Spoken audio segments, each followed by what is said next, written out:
भारत में अनाथ बच्चों के लिए कई अनाथालय हैं। ऐसे बुजुर्ग जिनकी देखभाल करने वाला कोई नहीं, ऐसे लोगों के लिए कई वृद्धाश्रम है।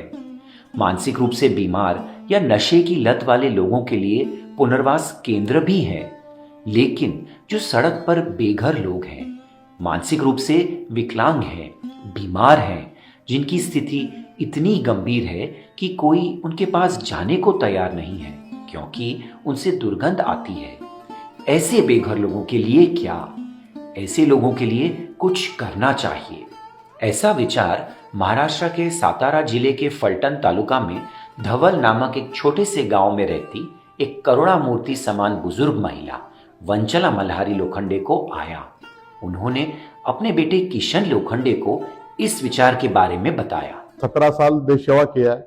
कारगिल के वार में था और 2006 में मम्मी का तबीयत डाउन हो गया। मैं छुट्टी आ गया और मम्मी ज़्यादा सीरियस हो गई, इसलिए मैं नहीं जा पाया, तो मैं वहीं से रिटायरमेंट ले लिया। तो उन्होंने ये कहा कि अभी तो देश सेवा किया है, तो रोड पे भटकने वाले अनाथों के और बेरोजगारों को ऐसा फुकट मुफ्त में संभालने का कुछ कर लो, तो उसमें हम लोग पूरा फैमिली आपको सपोर्ट करेंगे। अपनी मां की इच्छा पूरी करने के लिए किशन लोखंडे ने मुंबई के पास वसई में खरीदी गई जमीन पर एक आश्रम बनाया,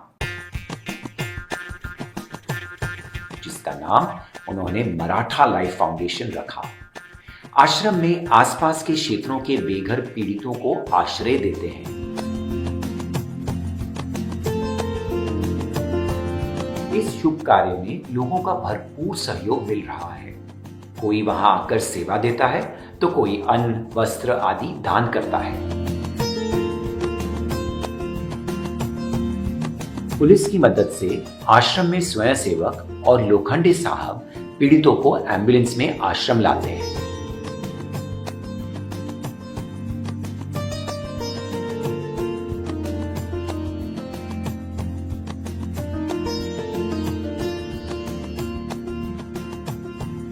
आश्रम में लाने के बाद सबसे पहले उनका मेडिकल चेकअप किया जाता है, जिसके बाद उनके सिर के बाल जिनमें सबसे ज्यादा गंदगी होती है उसका मुंडन किया जाता है। फिर उन्हें समान रूप से नहलाया जाता है और शरीर को साफ किया जाता है और उन्हें स्वच्छ नए कपड़े पहनाते हैं, ठीक उसी तरह जैसे माता पिता अपने बच्चे को तैयार करते हैं। आश्रम में लाए जाने वाले पीड़ितों को प्रभु जी कहा जाता है, क्योंकि ऐसा माना जाता है कि मानव सेवा ही प्रभु सेवा है। आज की तारीख में आश्रम में करीब 260 प्रभु जी की सेवा की जा रही है। उनकी मानसिक और शारीरिक स्वास्थ्य के लिए योगाभ्यास और व्यायाम करवाया जाता है। फिर उन्हें सुबह की चाय के साथ पोहा, उपमा जैसा गर्म नाश्ता दिया जाता है। भोजन बनाने के लिए आश्रम के स्वयंसेवक तो है ही, आसपास के लोग अपने समय की उपलब्धता के अनुसार सेवा करने के लिए आते हैं। दोपहर और रात के भोजन में गर्म, स्वच्छ एवं संपूर्ण पौष्टिक भोजन परोसा जाता है।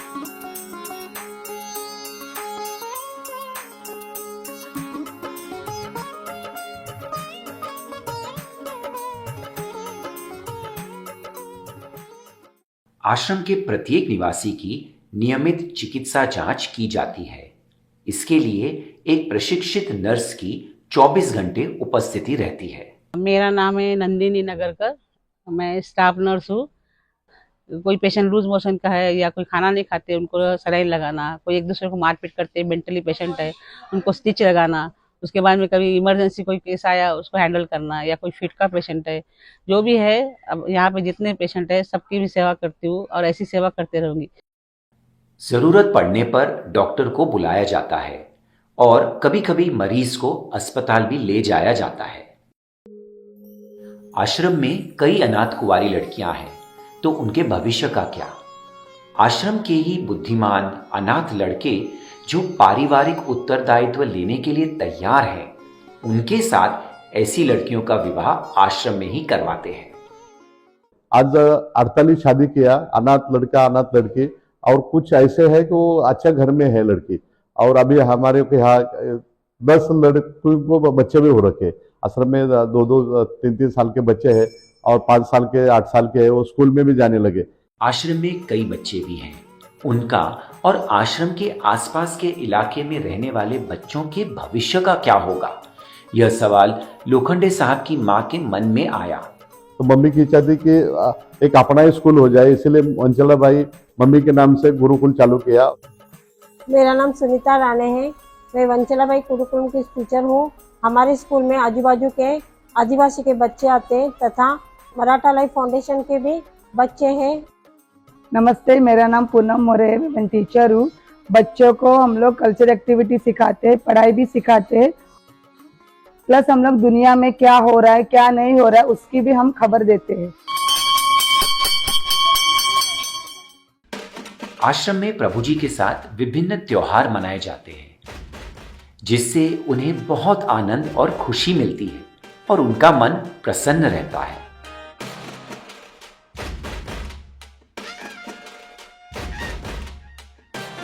कई बार लोग अपने या परिवार के किसी सदस्य के जन्मदिन या शादी की सालगिरह या बुजुर्गों की याद में आश्रम में कार्यक्रम आयोजित करते हैं। ये विशेष दिन आश्रम के सभी प्रभु जी के संग मिलकर एक परिवार की तरह मनाया जाता है। आश्रम के संचालक पुलिस की मदद से आश्रम में रहने वाले प्रभु जी के परिवार को ढूंढकर उन्हें उनके परिवार से मिलाने की पूरी कोशिश कर रहे हैं। अब तक 1380 प्रभु जी का अपने परिवार से पुनर्मिलन संभव हो सका है। जो प्रभु जी अपने परिवारों से दोबारा नहीं मिल पाते, वे अंत तक आश्रम में ही रहते हैं। आश्रम की स्थापना से लेकर आज तक 280 प्रभु जी आश्रम में अंतिम सांस ले चुके हैं। ऐसे प्रभु जी का धार्मिक रीति रिवाजों के साथ सम्मान पूर्वक अंतिम संस्कार किया जाता है। आश्रम पिछले 17 वर्षों से पत्थरों की छत वाले कच्चे मकान में चल रहा था। हर साल जैसे जैसे मौसम बदलता गया, परेशानियां बढ़ती गई और बारिश में आश्रम में पानी भर जाने के कारण हर वर्ष असुविधाएं उत्पन्न होती थी। जीवन ज्योत ड्रग बैंक ट्रस्ट की ट्रस्टी श्रीमती मंजुलाबेन वोरा को आश्रम की खराब स्थिति के बारे में पता चला। स्थिति की गंभीरता को ध्यान में रखते हुए श्रीमती मंजुलाबेन ने तुरंत एक बैठक का आयोजन किया।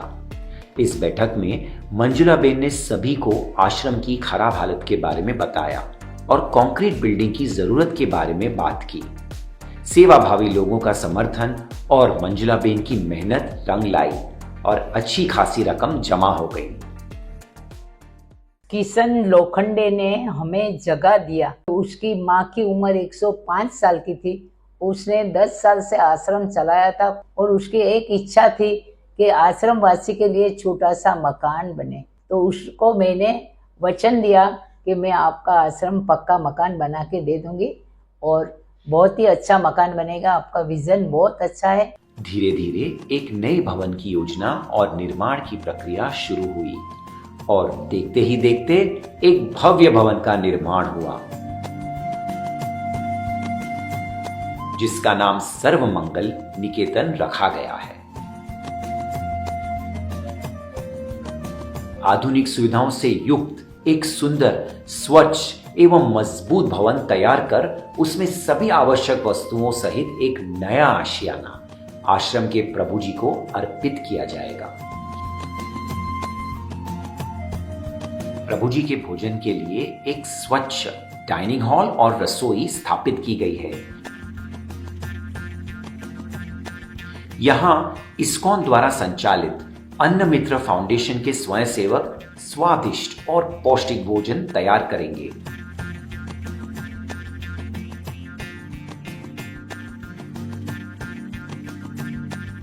इस भवन में 250 लोगों के रहने की व्यवस्था की गई है। पहली और दूसरी मंजिल पर बने शयन खंड में प्रत्येक प्रभु जी के लिए स्टील का बेड, कुशन, चादर और कंबल की व्यवस्था की गई है। प्रत्येक मंजिल पर केयरटेकर के लिए आवास भी उपलब्ध कराया गया है। यहाँ 12 बेड के जनरल वार्ड के साथ चिकित्सालय भी बनाया गया है। जहां नर्स और डॉक्टर 24 घंटे सेवा में उपस्थित रहेंगे। सर्वमंगल निकेतन में एक बड़ा मल्टीपर्पज हॉल बनाया गया है, जहां सांस्कृतिक कार्यक्रम के साथ साथ विभिन्न प्रवृत्तियां भी की जाएंगी और इसे किराए पर भी दिया जाएगा ताकि संस्था को कुछ आय हो सके। प्रभु जी और बच्चों को यहाँ वोकेशनल ट्रेनिंग भी दी जाएगी ताकि वे भविष्य में अपने पैरों पर खड़े हो सके। यहाँ पानी की समस्या ना हो, इसके लिए छत पर 40,000 लीटर और जमीन के अंदर 80,000 लीटर पानी की स्टोरेज के लिए टंकियां लगाई गई हैं। इस भवन के छत पर 30 किलोवाट की क्षमता वाला सोलर पैनल लगाया गया है, जिससे भवन के इलेक्ट्रिसिटी बिल में 50% से ज्यादा की बचत हो सकेगी। इस भव्य भवन सर्वमंगल निकेतन का निर्माण विभिन्न दाताओं के सहयोग से संभव हो सका है।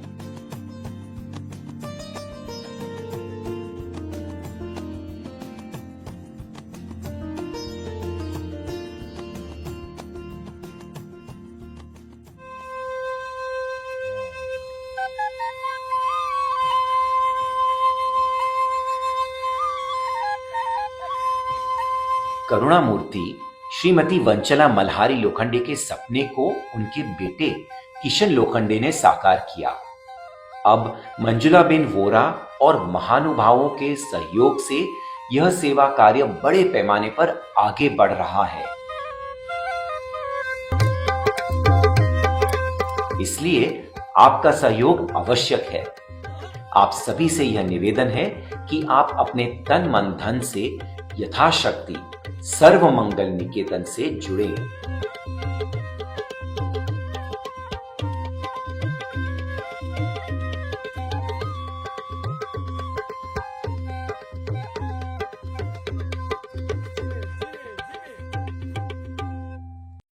आश्रम की दीवारें सपनों को संजोती है, बेघर को नया घर ये देती है। इस आश्रम में रहते प्रभु जी को सदा मन मिलता है, भोजन कपड़े और छतियां हर किसी को मिलता है। आश्रम ने प्रभु जी के जीवन को नया मोड़ दिया है, अब वे सिर्फ उठा कर चलते हैं और जीवन को जीते हैं।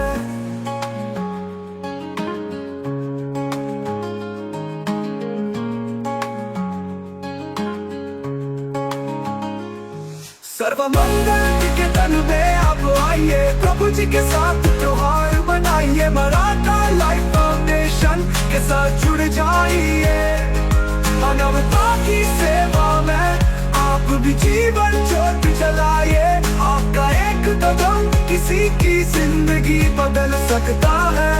आपका साथ प्रभु जी का जीवन संवार सकता है। सर्वमंगल निकेतन में अब आइए, प्रभु जी के साथ त्योहार मनाइए, मराठा लाइफ फाउंडेशन के साथ जुड़ जाइए।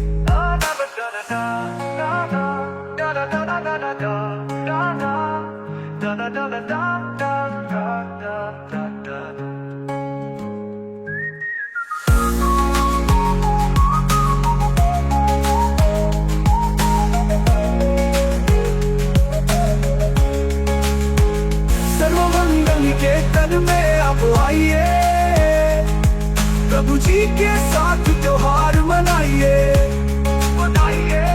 मराठा लाइफ फाउंडेशन के साथ जुड़ जाइए। मानवता की सेवा में आप भी जीवन ज्योत जलाइए।